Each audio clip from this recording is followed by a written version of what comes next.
Assalamualaikum warahmatullahi wabarakatuh dan salam sejahtera. Terima kasih banyak kerana sudi datang untuk menonton video saya pada hari ini. Dan seperti biasa, bagi mereka yang baru pertama kali datang untuk menonton ke channel saya ataupun mereka yang masih lagi belum subscribe, saya mohon jasa anda untuk subscribe ke channel saya. Dan bagi mereka yang dah subscribe, saya mohon anda untuk kongsikan video ini kepada rakan-rakan serta adik keluarga anda. Semoga apa yang saya nak kongsikan sedikit pada hari ini adalah satu perkongsian yang bermanfaat untuk kita semua, insya-Allah. Okey. Hari ini saya ingin mengulaskan sedikit kepada anda semua berkenaan dengan dikatakan ada satu tuduhan bahawa ada NGO yang dikatakan sebagai scammer lah bagi isu tuntutan pengeluaran KWSP ini. Saya tak follow up ataupun saya tak ada mendapat details berkenaan dengan perkara ini, maklumat jelas berkenaan dengan perkara ini, tetapi saya ada melihat posting yang dikongsikan oleh saudara Azim Bugis, Abang Azim Bugis, berkenaan dengan ada pihak yang mendakwa seolah-olah PGIRM ni merupakan scammer, yang mana mereka ni sebenarnya tidak akan mendatangkan sebarang kesan ataupun sebarang keputusan pun terhadap tuntutan pengeluaran KWSP dan juga perkara yang berkaitan lah. Jadi apa yang mereka buat ini dikatakan hanyalah satu penipuan yang mungkin ada kepentingan-kepentingan tertentu dan sebagainya. Okey. Jadi macam ni, kalau kata bermula daripada Pertubuhan Gagasan Inovasi Rakyat Malaysia ni, saya merupakan salah seorang bekas ahli jawatan kuasa bagi Biro Penerangan PGIRM sewaktu mula-mula ditubuhkan dulu sekitar bulan 7 atau bulan 8, saya tak ingat dah, tahun lepas. Okey.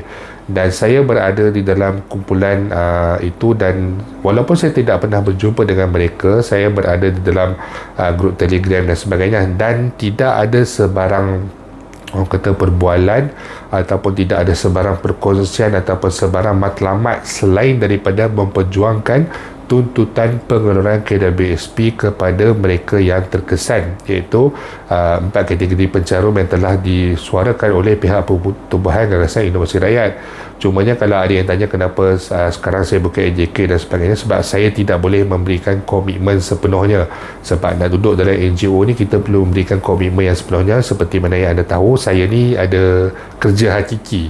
Jadi sukar untuk saya orang kata meluangkan masa untuk bersama-sama dengan mereka untuk sepenuh masa, tetapi saya sentiasa berada untuk menyokong apa yang mereka perjuangkan ini. Jadi di sini saya boleh mengatakan tidak ada sebarang, sepanjang saya sehingga sekarang ini pun saya masih bersama dengan menyokong apa yang mereka lakukan, berada dalam kumpulan-kumpulan yang ada jawatan kuasa mereka dan sebagainya. Saya tidak pernah melihat sebarang pun idea, sebarang pun orang kata apa sajalah perkongsian daripada PGIRM ni yang mana apa yang mereka lakukan itu adalah untuk manfaat diri mereka sendiri. Tidak pernah sekalipun.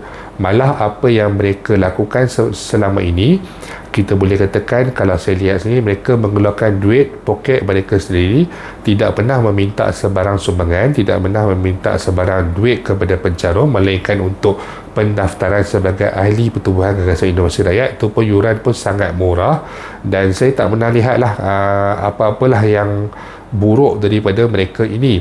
Malah kalau kita lihat kepada cara kerja mereka, modus operandi mereka, kita lihat mereka telah berjumpa beberapa pemimpin yang besar, daripada senator di Dewan Negara, daripada menteri kepada bekas menteri kepada ahli parlimen dan sebagainya. Jadi mereka ini boleh dikatakan sudah diketahui di seluruh negara, seluruh rakyat Malaysia daripada kalangan pencarum KWSP yang mengikuti isu tuntutan pengeluaran KWSP secara bersasar ni, boleh katakan semua telah kenal. Jadi scammer ni selalunya orang takkan kenal, tetapi mereka ini orang telah berkenal, dan jika mereka cuba melakukan sesuatu yang buruk ataupun yang tidak baik kepada pencarum terutamanya sekali, itu dah tentu akan ada tindakan yang diambil kepada mereka. Tapi kita lihat betapa konsistennya mereka, betapa strategisnya mereka, walaupun masih lagi belum mendatangkan sebarang kejayaan terhadap tuntutan pengeluaran KWSP secara bersasar ini.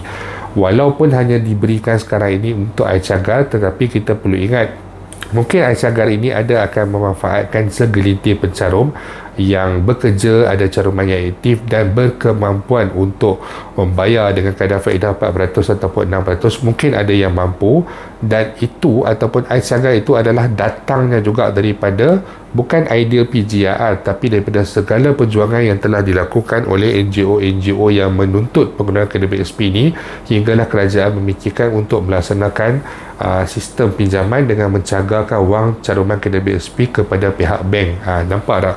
Kalau kata tak ada sebarang tuntutan daripada NGO ni, jangan kita katakan berkenaan dengan tuntutan kita sekarang ini yang masih tidak berjaya, tetapi ais cagar ni pun tak ada. Yang ais cagar ni ataupun ais cagar ni belum nama rasmi lagi lah, tetapi ais cagar ni mungkin dia ada kumpulan-kumpulan yang akan mendapat manfaat, tetapi kita di PGRR ataupun di NGO-NGO yang lain, kita lebih memfokuskan kepada golongan-golongan yang sudah tidak aktif pencarum, golongan B40, M40 ataupun golongan T20 yang mengalami pengurangan pendapatan yang sangat besar, yang mana kita telah jelaskan semalam sebagai golongan rakyat yang tercicir. Mereka ini memerlukan bantuan.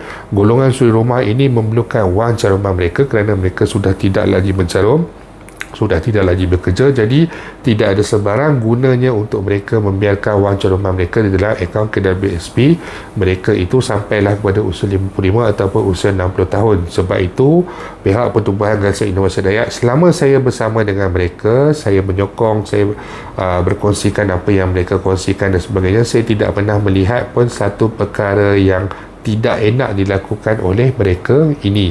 Jadi segala dakwaan fitnah daripada individu, kumpulan, pihak ataupun NGO-NGO lain yang mengatakan bahawa Pertubuhan Gangsa Inovasi Rakyat ini adalah skamer dan sebagainya, saya kata mungkin kita perlu semak balik orang yang mengatakan sedemikian. Adakah individu yang mengatakan sedemikian, pihak ataupun kumpulan ataupun NGO yang mengatakan orang ini skamer, adakah mereka ini betul-betul telus, adalah mereka ini betul-betul jujur, atau mereka ini sebenarnya skamer, atau mereka ini sebenarnya hanya untuk mencari satu populariti semata-mata. Walaupun mungkin ada mereka daripada kalangan mereka ini yang memperjuangkan tuntutan pengeluaran KDBSP dan sebagainya, kita boleh lihat dan kita boleh bandingkan apa gerak kerja mereka dengan apa gerak kerja yang telah dilakukan oleh pihak Pertubuhan Gagasan Inovasi Rakyat. Video ini tidak dibayar oleh mana-mana pihak pun, cumanya walaupun saya bukanlah daripada kalangan pencarum yang terkesan, tetapi apabila saya berkenalan dengan ramai pencarum daripada di sosial media ataupun secara realitinya, saya melihat ramai yang masih lagi berada dalam keadaan yang sangat menyedihkan dan juga sangat memilukan seperti apa yang dikongsikan oleh pihak Pertubuhan Gangsa Inovasi Rakyat. Sebab itu sehingga ke saat ini saya masih lagi bersama dengan PGIRM menyokong perjuangan mereka dan berkongsikan segala info dan berkongsikan segala fakta, segala kaedah, segala penyelesaian yang mungkin boleh dilakukan oleh pihak kerajaan dalam menyelesaikan konflik yang dihadapi oleh kalangan pencarum sekarang ini. Jadi itu saja sedikit yang saya nak jelaskan pada hari ini. InsyaAllah jika ada sebarang perkembangan terbaru, saya akan berkongsikan kepada anda semua kelak. Bagi mereka yang mempunyai sebarang persoalan, sebarang masalah ataupun sebarang komen, anda boleh utarakan di ruangan YouTube saya Firdaus Selamat, Facebook saya Firdaus Selamat Channel, ataupun TikTok saya Firdaus Selamat 825. InsyaAllah kita akan jumpa lagi. Jangan lupa untuk share, jangan lupa untuk subscribe. Assalamualaikum warahmatullahi wabarakatuh.